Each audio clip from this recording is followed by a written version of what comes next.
Existem vários candidatos. E aí eu vos pergunto, na sua concepção, qual é o Jesus histórico? Dentre todos esses argumentos que eu fiz, qual é a sua figura do Jesus histórico? Porque o Chevitarese acredita em um, Juliano em outro. Qual é a sua figura do Jesus histórico?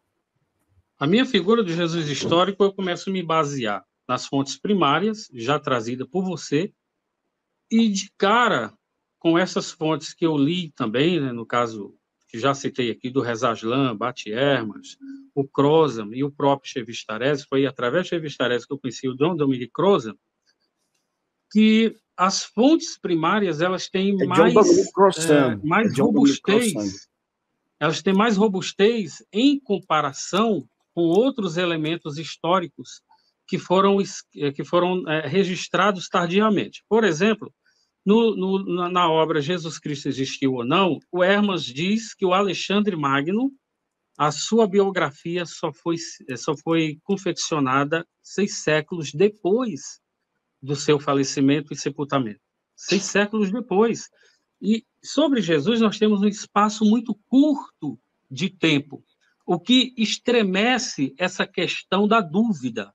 Só terá dúvida uma pessoa que queira mesmo fazer algum tipo de confusão nesse meio, porque está muito bem documentado pelo espaço de tempo. Se você pegar o primeiro documento neotestamentário, é do apóstolo Paulo, que é a primeira carta aos Tessalonicenses, eu acabei de ver aqui também a Juliana Cavalcante falando sobre isso, é do ano aproximadamente 46 a 48, considerando que Jesus morreu. Só um minutinho, Jeremias. Abre aí. Não, aí não dá. Ele falou, quando eu vou falar, você vai cortar meu raciocínio? É que você falou que é do ano... Qual ano? É ano 48, não é isso? 46 a 48. A primeira carta Abre aí, de Paulo aos Tessalonicenses é o primeiro documento neotestamentário que vai abrir caminho, que vai servir de modelo para, por exemplo, o Evangelho marcante. Tá? Fala que a ira de Deus caiu por completo sobre os judeus. Qual foi o evento no primeiro século que fez a ira cair por completo sobre os judeus? Você vai atrapalhar aqui, irmão. Espera aí, só um minutinho. Aí eu vou atrapalhar, né? Aí o que acontece? O que acontece? Ele não deixa falar, cara, isso é feio. O que acontece? Aí, quando você tem ali, se Jesus morreu no ano 30, vamos colocar no ano 30, 33, vai lá, 33 para 47 anos. Então, para 48, mais ou menos, nós temos aí quase uma década. É muito pouco espaço. Aí nós temos aqui a fala de algumas pessoas que dizem, não, mas Paulo estava falando do Cristo da fé. Não era do Jesus histórico, era do Jesus histórico. Por mais que Paulo tenha dito que lá na primeira carta aos Coríntios, que eu recebi do Senhor, ele traz elementos bem do Novo Testamento, ou melhor, dos Evangelhos, né? Ele cita falas de Jesus que foram ditas apenas aos apóstolos, né? Esse é meu corpo, esse é meu cálice e tal. Então, Paulo teve também com alguns discípulos de Jesus, apóstolos agora, que eram enviados, tanto Pedro como Tiago e outros, e ele ouviu histórias sobre Jesus, desde que ele entrou e saiu e foi recebido entre nós, tudo isso. Eu vou deixar o professor Sabino responder essa, sobre se Paulo conheceu as histórias de Jesus. Pode ficar à vontade, professor Sabino.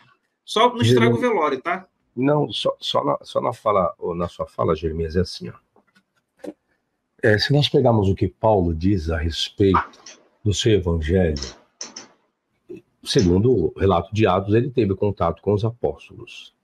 Só que Paulo vai afirmar que tudo que ele recebeu a respeito das boas novas, ele não aprendeu de homem algum. E esse pronome indefinido classifica os próprios apóstolos.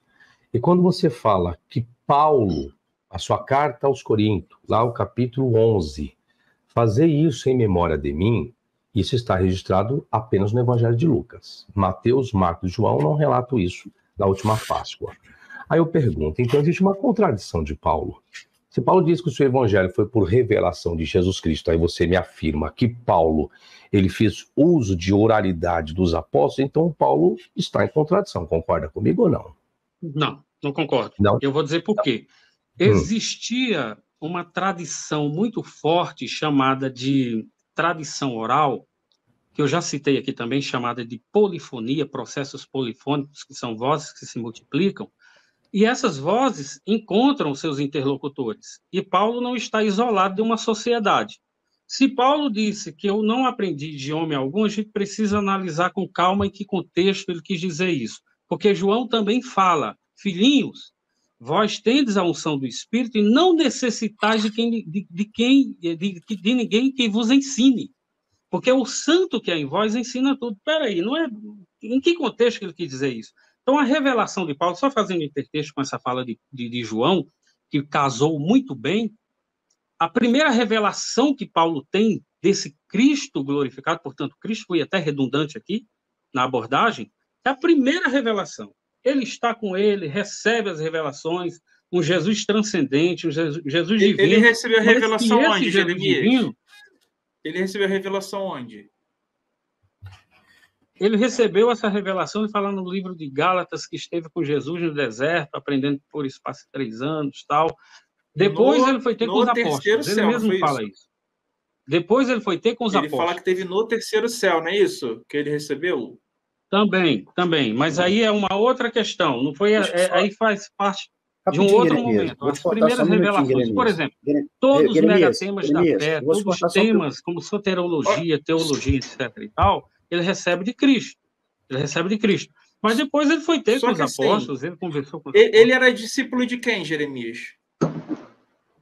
O Paulo. Inicialmente, Paulo aprendeu aos pés de Gamaliel. Depois, aí, ele Sabino? mesmo fala isso, né? Depois ele mesmo fala isso. Deixa eu fazer Antônio, deixa eu só enfatizar uma coisa aqui. Mas, Jeremias, tá, dentro de tudo isso, qual é o Jesus que você acredita, histórico? Qual é a característica do Jesus histórico?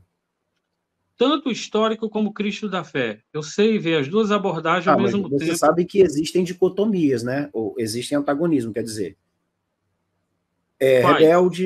Rebelde, professor, digamos assim, uma pessoa mais filósofo,